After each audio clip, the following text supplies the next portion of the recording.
मानस अमृत में आप सभी का स्वागत है। हम देखेंगे कि घमंडी का सर किस प्रकार नीचा होता है। कहते हैं किसी समुद्र के किनारे एक वैश्य परिवार रहता था।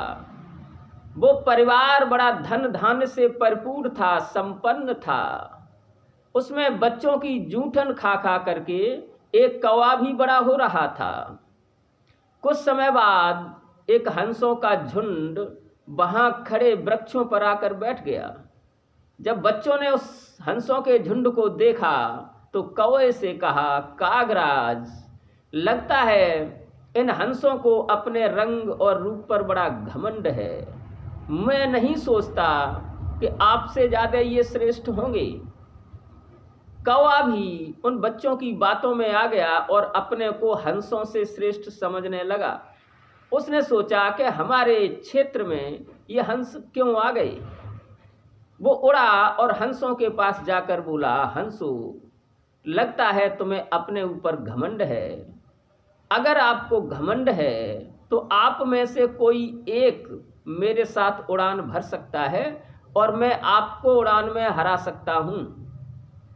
हंसों ने कहा, कागराज, हमें आपके साथ उड़ान भरने की क्या जरूरत है, बहस करने की क्या जरूरत है। हम थोड़ी देर के लिए यहाँ विश्राम करेंगे और उसके बाद चले जाएंगे। हंसों की बुद्धि जैसे लोग होते हैं वो यही कहते हैं और यही जाना करते हैं। आहा, हम मूढ़ मनुष्य ये नहीं जानते कि हम लोग यहाँ थोड़ी देर के लिए आए हैं, कुछ समय के लिए आए हैं, फिर इस संसार से चला जाना है। हम नहीं जानते। हम तो यही जानते हैं कि हमें यहाँ हमेशा के लिए बसना है। इसीलिए एक दूसरे से लड़ाई झगड़े मार भी डालते हैं लोग। हंसों ने कहा, कागराज, हम थोड़ी देर के लिए विश्राम करेंगे और चले जाएंगे। आपसे मुझे कोई लेना देना नहीं है। हम क्यों आपके साथ बहस करें, क्यों आपके साथ उड़ान भरेंगे। कौवे ने कहा, नहीं, आप अगर मेरे एरिया में आ गए हैं, मैं आपको चुनौती देता हूं कि आप मेरे साथ उड़ान भरिए, मैं तुम्हें हरा के दिखाऊंगा। मैं 101 प्रकार की उड़ानें जानता हूं और मैं 101 उड़ानों का प्रयोग करके आपको हरा दूंगा।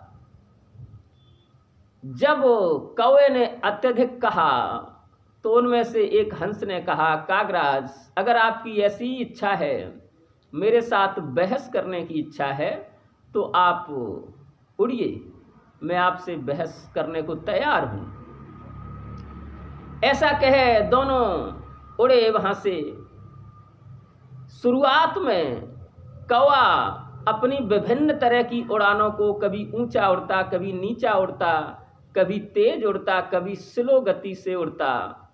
वो हंस से जीतता हुआ दिखाई दिया। नीचे खड़े हुए बच्चे ताली बजाकर हंसने लगे कि देखिए, कौवा हंस से आगे निकल रहा है। लेकिन ऐसा कभी हो सकता है? कभी नहीं।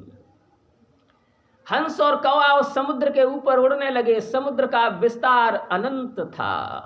हंस की उड़ान भी अनंत थी। हंस अपनी एक ही गति से उड़ता हुआ जा रहा है, जबकि कौवा विभिन्न प्रकार की उड़ानों से उड़ रहा है।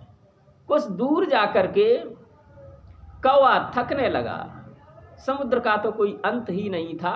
अब बैठे भी तो कहाँ बैठे, विश्राम भी करे कौवा तो कहाँ करे। चारों तरफ समुद्र ही समुद्र है, जल ही जल है। कौवा चिंतित होने लगा, परेशान हुआ। अंततः थक हार कर वो नीचे गिरने लगा। जब वो नीचे समुद्र में गिरने लगा तो चिल्लाया, हंस, मुझे बचाओ, मैं घमंड में आकर के आपसे बहस कर बैठा, अब आगे ऐसा कभी नहीं करूंगा। हंस ने कहा, क्यों भाई, क्या बात है, तू तो 101 प्रकार की उड़ानें जानता है। अब तू मुझे ये बता, ये कौन सी उड़ान है जो नीचे गिरने वाली, जो तू समुद्र में गिर रहा है, ये किस प्रकार की उड़ान है। 101 उड़ानों में से ये है कि ये 102 भी उड़ान है। कौवे ने कहा, हंस, मुझे माफ कर दीजिए।